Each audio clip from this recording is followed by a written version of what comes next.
Olá, estudantes do nono ano do Ensino Fundamental 2. Como vocês estão, meus queridos? Tudo bem com vocês? Aqui é o professor Felipe. Estou para gravar uma nova videoaula de história aí para todos vocês. De olho na tela, vamos ver aqui o tema. Hoje nós vamos falar de ditadura civil-militar no Brasil e o movimento negro, tá? Nós vamos falar da criação do movimento negro unificado. Foi em plena ditadura militar, isso é histórico, hein? Vamos aprender um pouco mais sobre isso. Vamos para o próximo slide para a gente entender agora um conceito muito importante para a gente ver lá na frente o que isso gerou. Vamos entender o mito da democracia racial, que é um conceito muito importante que a gente tem que ter bem definido, tá? O mito da democracia racial foi desenvolvido na sociedade logo após a abolição da escravidão, em 1888, a partir dessa época, impulsionado pelos escritos do estudioso Gilberto Freire, que sugeriu que no Brasil o negro e o branco fizeram uma espécie de pacto para conviver em harmonia na sociedade, batizando-o de democracia racial. Então, olha só, essa teoria da democracia racial é um pacto que o branco e o negro fizeram para viver em paz, para viver numa sociedade sem racismo, tá? Isso foi o que os estudiosos e principalmente o Gilberto Freire criaram, nessa teoria que eles criaram a partir do final do século XIX e início do XX, né, que aconteceu ali a abolição da escravidão em 1888. Mas será que isso é verdade? Vocês realmente acham que o branco e o negro convivem em paz, conviveram em paz depois da escravidão e convivem até hoje? Praticamente vocês acham que não há racismo no Brasil, né? Eu acho que não, né? Eu, aliás, tenho até respaldo, base, embasamento para falar que não, tá? Porque essa teoria do Freire, como diz aqui, caiu em desuso e é alvo de várias críticas até na academia científica, na própria academia científica. Os estudos atuais apontam que no Brasil existe um racismo estruturado que sustenta boa parte das desigualdades sociais. Nós vamos até ver um livro aqui que foi lançado, né, há mais de 40 anos atrás, denunciando esses abusos do racismo no Brasil, tanto explícito quanto estrutural, que é do Abadias do Nascimento. Então, gente, essa teoria é uma teoria que já caiu em desuso, né, errônea, não se sustenta mais, porque a gente sabe que o Brasil não tem democracia racial, não tem um pacto para que o branco e o negro convivam sem racismo. Pelo contrário, há racismo até hoje no Brasil. Quem lembra do cliente negro que foi espancado até a morte, né, no estacionamento do Mercado Grande aqui, que a gente conhece bem, né? Quem lembra daquele rapaz que foi acusado de roubar a bicicleta elétrica do casal, né? Porque era negro, e o cliente do mercado também era negro, entendeu? Então, são alguns exemplos apenas, mas existem inúmeros exemplos de racismo, tá, no Brasil, até hoje, no ano de 2021. Essa semana aconteceu e saiu na mídia já de novo, entendeu? Então, racismo tem até hoje, não há democracia racial no Brasil, pelo contrário, a história ela é feita de luta, de opressão, de sangue, né? A história do negro aqui no Brasil, né? E de muita resistência, tá? Muita resistência. Então não há democracia racial. Pelo contrário, até hoje nós temos casos de racismo explícito e estrutural. O que é racismo explícito? É quando você ofende, né? Ofende a etnia de uma pessoa, né? Ofende o cara por ser negro, né? Por ter uma cor de pele diferente, enfim. Agora, o que é estruturado? É quando as condições da sociedade não existem, né? Não existem de forma favorável para o negro ascender, né? Quantos negros, por exemplo, vocês veem como seus professores? Poucos. Quantos negros vocês veem como médicos, como empresários? Né? Então isso é um racismo estrutural também. Você não contratar profissionais por eles serem negros, você não dar uma promoção por eles serem negros. E a própria condição de extrema pobreza que a maior parte da população negra no Brasil vive é advinda desse racismo estrutural. Porque aboliu-se a escravidão em 1888, mas não se criou políticas públicas para inserir os negros na sociedade, porque eles acabaram de deixar de ser escravizados. E aí agora são cidadãos livres, todos. E como é que vai inserir esse negro na sociedade? Porque o preconceito ainda continuou, o racismo ainda continuou, os brancos não cederam, não trataram os negros escravizados como iguais depois que eles se libertaram. Pelo contrário, o racismo ainda continuou perdurando e tem até hoje. Tá? Então, o racismo estrutural é isso. Você não precisa xingar alguém por causa da cor da pele para ser racista. Mas você pode negar uma oportunidade, negar uma situação de vida digna, como os governos e as elites negam para a população negra. A maior parte das pessoas que formam as elites são brancas, gente, descendentes de europeus, entendeu? A massa, né, de pessoas mais pobres, que eu estou incluso, vocês aí que são meus alunos, acho que tem nenhum milionário aí me assistindo, né, nem rico. Né? Nós, pessoas pobres, somos mais negras, mestiças, né? Eu, por exemplo, meu pai é negro e minha mãe é branca, entendeu? Então, a maior parte da população é isso, a maior parte da população são os pobres, os negros, os mestiços, né? Agora, brancos, né? Eles estão bastante lá naquela pequena elite que eu falo para vocês. E aí o negro não conseguiu se inserir na sociedade depois da escravidão, de forma satisfatória. E aí criaram esse mito de que estava tudo bem, estava tudo normal com a democracia racial, mas não. O pessoal não aceitou, e inclusive, né, a gente vai ver que teve uma manifestação reclamando, né, contestando essa teoria na ditadura, que foi a que formou o movimento negro. Tá bom? Então, entender o mito da democracia racial é isso. Tá? É dizer que está tudo bem, tudo normal, que não é racismo, que os brancos e os negros fizeram um acordo e agora vivem em paz, sem racismo, sem injúria, sem nada. Mentira, né? Caiu em desuso já essa teoria. Racismo a gente vê até às vezes estampado na nossa cara. Outro dia vieram 2 policiais aqui na minha casa, né, e abordaram um amigo meu que estava chegando, que era entregador de moto, né, e abordaram o cara de forma bem deselegante, brusca, né, desrespeitando o cidadão, que é um cidadão também que paga impostos como todos os outros, né, com toda aquela arrogância. E meu amigo era negro. Então na porta da minha casa eu já vejo racismo, entendeu? Por que eu tenho que ser abordado de um jeito, né, porque eu sou branco, e o meu amigo negro tem que ser abordado de outro, de um jeito muito mais ríspido, muito mais duro, né? Então isso está errado. Nós temos que ser abordados de maneira digna, como cidadãos. Que a polícia está aqui para nos proteger, né, e trabalhar para a sociedade, porque são funcionários públicos, igual eu sou também, sou professor, tenho que trabalhar para a sociedade. É para isso que eles estão aqui. Né? Então o racismo está nessas coisas, tanto estrutural quanto explicitamente. Né? Então olha que interessante. E o pessoal falava que estava tudo bem com esse mito da democracia racial. Aí depois a gente foi vendo que não é bem assim não. Tá? Pelo contrário, há racismo até hoje. Vamos para o próximo slide. Aí, houve uma grande manifestação contra o racismo em 7 de julho de 78. Foi o dia que o Movimento Negro Unificado foi lançado também. Né?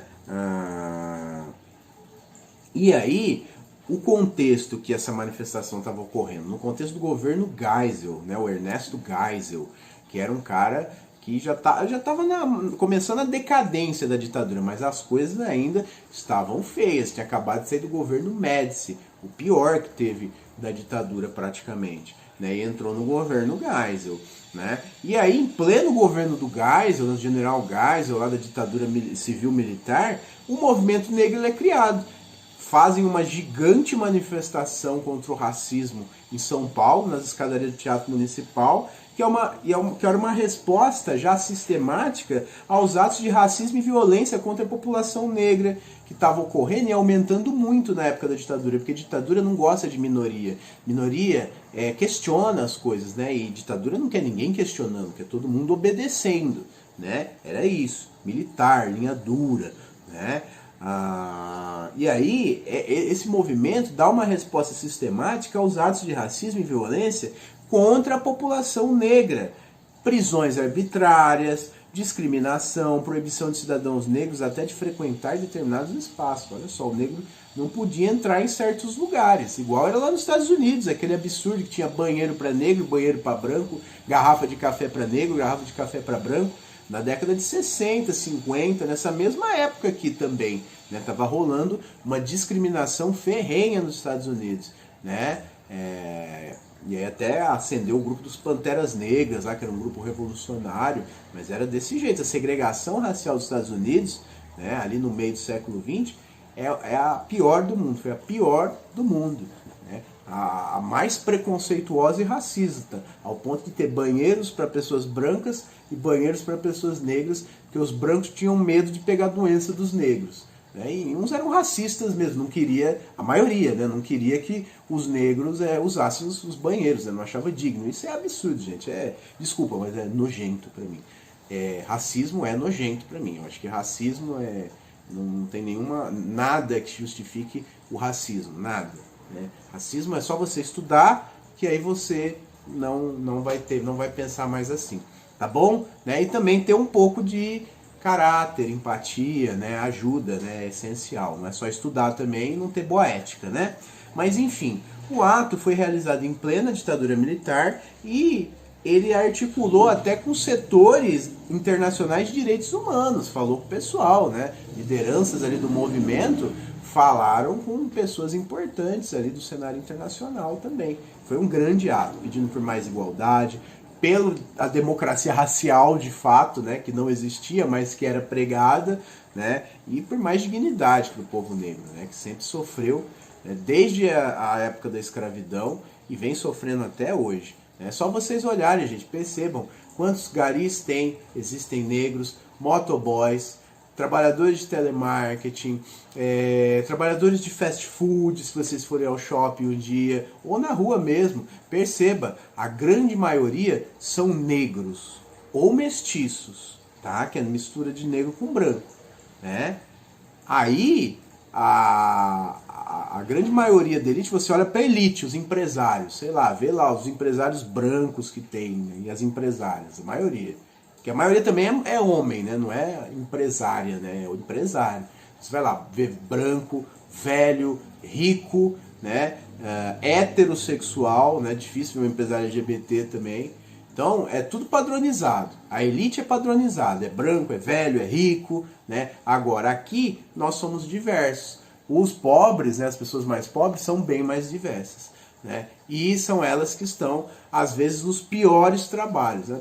Com certeza, são as pessoas negras que às vezes estão nos piores trabalhos. Né? Então, você vê, isso é racismo estrutural. É não deixar o negro ascender na sociedade de forma satisfatória, subir, porque ele não tem condição. E não adianta vir falar que, mas é porque os negros não têm vontade, não tem isso, meritocracia e pipipipopopó, que não tem nada a ver, gente. Né?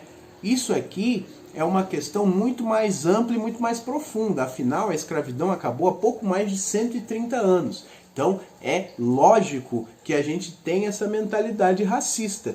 Isso é tudo enganchado, a história é toda enganchada. Né? Ela vai acontecendo de acordo com as decisões que vão sendo tomadas no passado. Então, a escravidão foi só abolida nessa época. Então, o Brasil só tem um pouco mais de uma centena de anos de liberdade para o povo negro. Logicamente, será um país racista. Isso precisa ser modificado urgente. Urgente. Em vez de ser escondido, falar que tem democracia racial, falar que não existe racismo no Brasil, né, como muitos falaram aí no alto escalão, né, o negócio é a gente resolver esse problema. Né, e criar políticas públicas para que os negros sejam inseridos na sociedade de maneira correta. Pelo menos digna, né? E não só os negros, né, gente? Os brancos, né, os estrangeiros, né? Todo mundo tem que ser inserido de forma correta. Mas os negros é que estão do lado mais fraco da sociedade em relação a serem oprimidos. Então tem que dar uma força a mais. Tem que dar uma força a mais para o pessoal subir e aí todo mundo se ajudar. E não adianta nós abandonar os que estão embaixo e querer ir para cima, porque a gente não vai chegar a lugar nenhum. Porque quando chegar lá vai estar sozinho e aí vai cair muito mais rápido. Tá bom? Então é isso. Vamos para o próximo slide. E aí vamos falar da criação direta do Movimento Negro Unificado, o MNU, que existe até hoje, hein? Foi criado pelo senhor, esse velhotinho aqui, esse senhor, gente boa demais, que é o Milton Barbosa, né? Inclusive fez até uma fala legal aí. Recentemente eu assisti um vídeo, ele está vivo ainda, né? Fez um vídeo bem legal. Movimento Negro Unificado, MNU, é uma organização pioneira na luta do povo negro no Brasil. E ele foi fundado no dia 18 de junho de 1978. e lançado publicamente no dia 7 de julho, na manifestação que falei para vocês, lá nas escadarias desse mesmo ano, em um evento nas escadarias do Teatro Municipal de São Paulo, em pleno regime militar. Um dos seus fundadores é o militante Milton Barbosa, e tem mais dois, uma senhora e um senhor, se eu não me engano, também eram militantes negros e estavam ali no ato, né, militando ali ativamente. O ato representou um marco referencial histórico na luta contra a discriminação no país, né? Um marco histórico ali para a história do movimento negro, do povo negro. E o movimento negro unificado tinha como referências principais os ativistas negros estadunidenses Martin Luther King, né? Aqui, ó, vamos falar da esquerda para a direita. É o Martin Luther King no canto superior, também do Malcolm X, que é o rapaz de óculos aqui do lado do Luther King, né? Aí embaixo os Panteras Negras, o grupo revolucionário Panteras Negras, né? E do lado direito aqui, extremo direito, é o Milton Barbosa, que está vivo até hoje, né? Agora veja só, o Malcolm X, o Martin Luther King e os Panteras Negras, que é aquele grupo revolucionário que eu falei para vocês, surgiu na época da segregação racial, já lutavam há um bom tempo por reconhecimento, né, do povo negro nos Estados Unidos. Inclusive, os dois, o Martin Luther King e o Malcolm X, foram mortos, né, por causa disso. Você vê como a repressão, gente, era tão pesada nos Estados Unidos. Eles mataram um pastor evangélico, que era o Martin Luther King, só porque ele defendia os direitos dos negros. Não respeitaram nenhum homem sagrado aí, como o pessoal que é religioso gosta de dizer. Mataram um pastor evangélico, entendeu?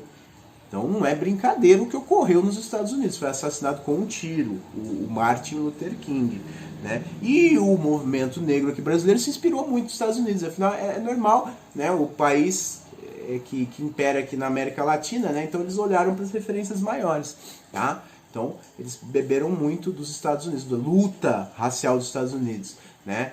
Que também é bem forte, né? Porque lá o racismo é bem pesado. Então, a luta foi até armada lá. Foi um negócio bem pesado nos Estados Unidos. Tem bastante filme para indicar para vocês, se quiserem me perguntem, tá bom? Vamos pro próximo slide e vamos ver aqui o Abadias do Nascimento, que foi símbolo da luta do negro na sociedade brasileira. Eu já falei dele para vocês na aula anterior. Há 40 anos... um livro do Abadias do Nascimento denunciava violência contra a população negra no Brasil. É o livro que eu falei para vocês lá no começo da aula. O Genocídio do Negro Brasileiro. Né? Ele denuncia aqui todos os crimes, atrocidades, né, e racismos praticados contra o negro na sociedade brasileira. Né? É muito triste, gente. É um livro que você lê e você reflete muito. Porque é muito complicado, né? Você oprimir um povo durante séculos, né? E não sentir nada em relação a isso, né? Eu recomendo até que, se você não sinta, procure a ajuda de um especialista, né? Um psiquiatra, psicólogo, terapeuta, né? Porque é triste, gente. Imagina você ser tirado da sua casa, sua terra natal, e levado lá para outro continente para trabalhar até a morte sem receber nada. Não é brincadeira. Não é uma coisa simples. Ah, é só isso. Não, é muita coisa. E foram com milhões de pessoas durante séculos. É muito triste, né? E há 40 anos depois, esse mesmo livro, O Genocídio do Negro Brasileiro, ele é relançado, né, como obra de referência no debate étnico-racial, né? E ele é relançado também para denunciar a violência contra a população negra do Brasil. Então esse livro sempre é ali resgatado, porque ele é um livro muito marcante, porque é do Abadias do Nascimento, afinal, ele foi político, né, escultor, ator, fundador da Companhia Teatro Negro Experimental, né, que eu falei para vocês. Então, o cara foi muito foda, né, muito, perdão da palavra, mas foi muito bom, né, o Abadias do Nascimento. Foi muito inteligente, fez trabalho social de base muito legal e fundou a Companhia Experimental do Teatro Negro, né? Aqui, ó, falecido em 2011, aos 97 anos, Abadias deixou um legado de luta contra o racismo na literatura, na política e em muitos aspectos da sociedade brasileira. O ativista, que viveu exilado entre 68 e 81, exilado, ele foi para outro país, mudou, né? Teve que ir à força, porque tinha a ditadura aqui. Durante a ditadura militar, foi senador, deputado, escultor, ator e fundador do Teatro Experimental do Negro. Então ele foi político também, levou a palavra dele para a política, para as leis, isso é muito importante, gente. A gente tem que falar, mas a gente também tem que lembrar que tem que fazer política pública para mudar as coisas, né?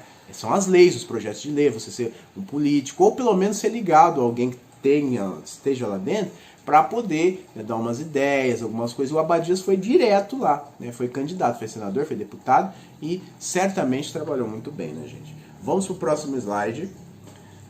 E é o seguinte, vamos falar um pouco sobre o patrimônio negro, patrimônio histórico e cultural negro, as terras quilombolas, que é um assunto que fica às vezes mal explicado até hoje. O que são as terras quilombolas? São pedaços de terra, né, que derivam dos quilombos. Eram lugares que funcionavam quilombos há séculos atrás, né? E esses lugares foram ficando, né, foram resistindo, e eles existem até hoje, resistem, né? E o povo tem a dinâmica de vida diferente, é como se fosse outro povo. Na verdade, o quilombola é outro povo, né? Porque ele tem as raízes mais ligadas à África, né? A cultura negro raiz, né? E principalmente as tradições dos escravizados aqui do Brasil, que fugiram e montaram os quilombos. Então esse pessoal existe até hoje, como se fossem os povos indígenas.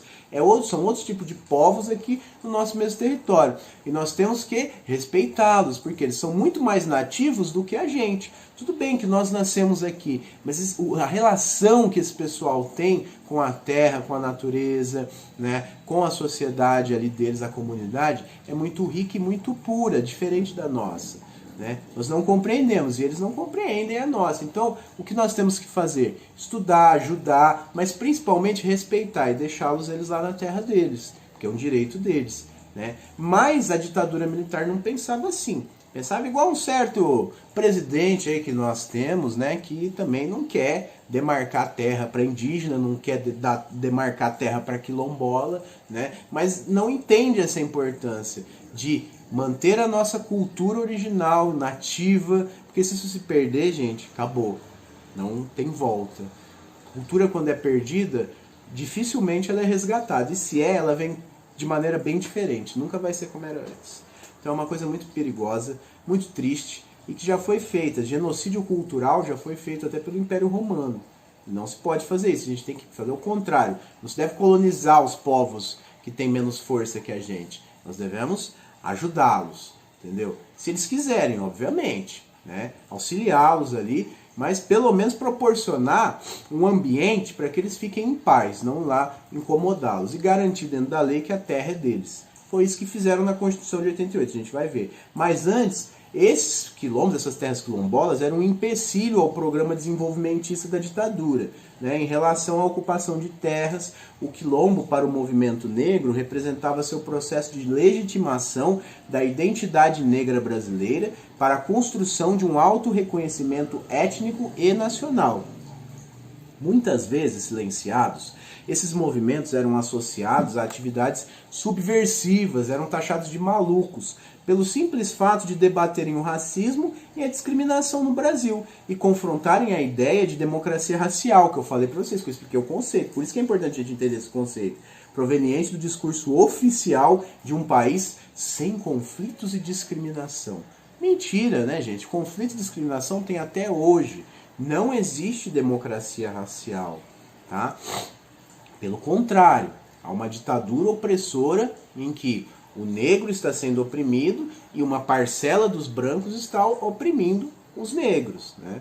Então existe isso, e um racismo estrutural, que está aí intrínseco na sociedade através de várias ações e atitudes. E aí o quilombo, para os militares, não interessava, eles não queriam destruir isso. Para quê? O militar não pensa nisso, né?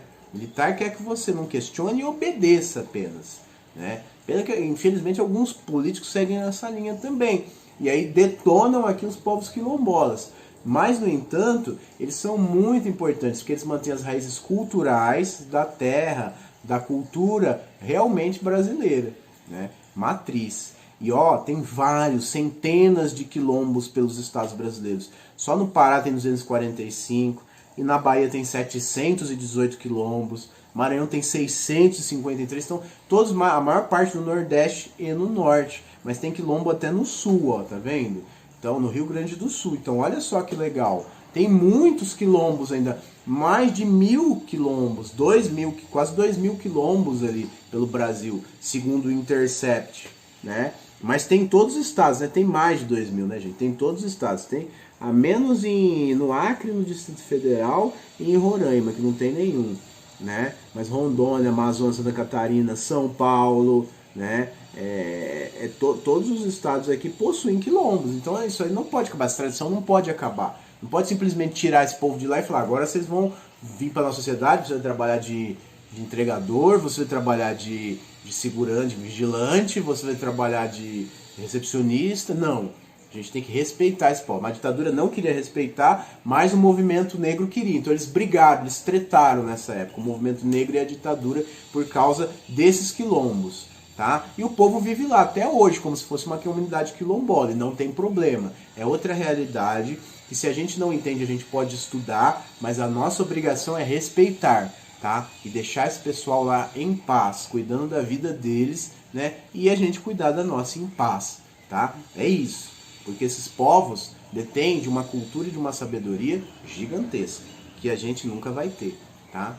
E vamos para o próximo slide, para a gente finalizar. Aí vem a Constituição de 1988, a famosa Constituição Cidadã, né, e demarca e garante a proteção a essas terras, né, até que, enfim, depois de tanto brigar, quando acaba a ditadura, vem a Constituição de 88 e o movimento negro consegue mais essa vitória, né? As terras dos quilombolas são demarcadas. O que é demarcar? É dar para sempre ali, a terra do quilombola e vai ficar para sempre com ele, né? A terra do indígena e vai ficar para sempre com ele. Por quê? Porque a sociedade do indígena é diferente da gente. A sociedade do quilombola, que a gente está falando aqui, é diferente da gente. São outros povos, com outra cultura, outros costumes e até mesmo outros deuses, entendeu? Então é outra coisa, como se eu estivesse vendo um islâmico, um islâmico não, um árabe, né?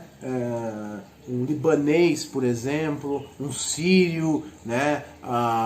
Um japonês, um russo, um estadunidense, entendeu? São outros povos, né? Com outras dinâmicas, mas esses povos são mais originários aqui da terra, né? Os quilombolas e os indígenas. Então demarcar é falar, essa terra aqui pertence aos quilombolas, então ninguém pode tirar delas. É isso. E na Constituição de 88 fizeram isso. Ainda bem, né? O artigo 68 do Ato das Disposições Constitucionais Transitórias diz o seguinte, que aos remanescentes das comunidades dos quilombos, os que restaram, né, das comunidades quilombolas que estejam ocupando as suas terras, é reconhecida a propriedade definitiva, ou seja, para sempre, devendo o Estado emitir-lhes títulos respectivos. Título da propriedade, certificado. Essa propriedade é sua, é do seu grupo, é aqui do quilombo e ninguém vai tirar de vocês, porque é um direito. Essa terra aqui é de vocês. Por quê? E a gente tem que entender que é diferente. Eles não usam só a terra para vender, para comer. Não, é toda uma cultura, toda uma ritualística. Viver na terra, viver na floresta, viver no quilombo faz parte da vida desse pessoal. Então eles necessitam desse espaço para desenvolver o seu próprio mundo ali. Tá bom? Seu próprio mundinho, assim como nós desenvolvemos o nosso aqui, capitalista, né? Cheio de horários para cumprir, né? Cheio de burocracias gigantescas para fazer, como o professor tem, né? E os alunos também, né? Se a gente quer viver desse jeito, uai, fazer o quê? A gente pode, né? Mas não tem que obrigar o indígena a viver desse jeito, trazer ele para nossa sociedade à força. Ele tem que vir se ele quiser. E a gente pode ir para lá também se a gente quiser, ué. Podia ser assim, né, gente? Quero lá viver com os índios, quero morar, quero mudar para lá, para o povo indígena. Eu vou, entendeu? E ele quer vir para cá, ele vai. Né? Então, a gente não pode obrigar as pessoas a abandonarem a sua cultura e virem para o mundo ocidental aqui nosso, capitalista, porque não tem jeito. Né? Isso é bem horrível. Né? Você vai matar a cultura do povo, né? Só para obrigar ele a ter a mesma dinâmica, a mesma visão de mundo que você. Não está certo. Negócio as pessoas que vão levar a religião para os indígenas, evangelizar, né? Levar a palavra de evangelho para o indígena. Está errado, gente. Está errado. Tá? Temos que respeitar as religiões. O pessoal não fala que tem que respeitar Cristo, não pode zoar, não pode isso ter aqui. Então tem que respeitar a religião do indígena também. Não pode ficar indo lá levar a palavra de Jeová para ele, Yahvé, né, Deus, sendo que ele acredita em outros deuses, Tupã, né, sei lá, ou em vários, né, tem uma cosmogonia bem diferente. A gente tem que respeitar isso, cada um na sua, entendeu? Se o cara quiser conhecer, ele vem, ele procura, mas jamais você levar coisas lá para ficar influenciando os indígenas. Até porque eles não entendem às vezes o nosso mundo e a gente não entende o deles, então tem que ser feito de maneira responsável e ética essa troca cultural. Não só enfiar porcaria no coitado e não pegar nada de bom da cultura dele. Não é isso, tá bom? Mas é isso, tá?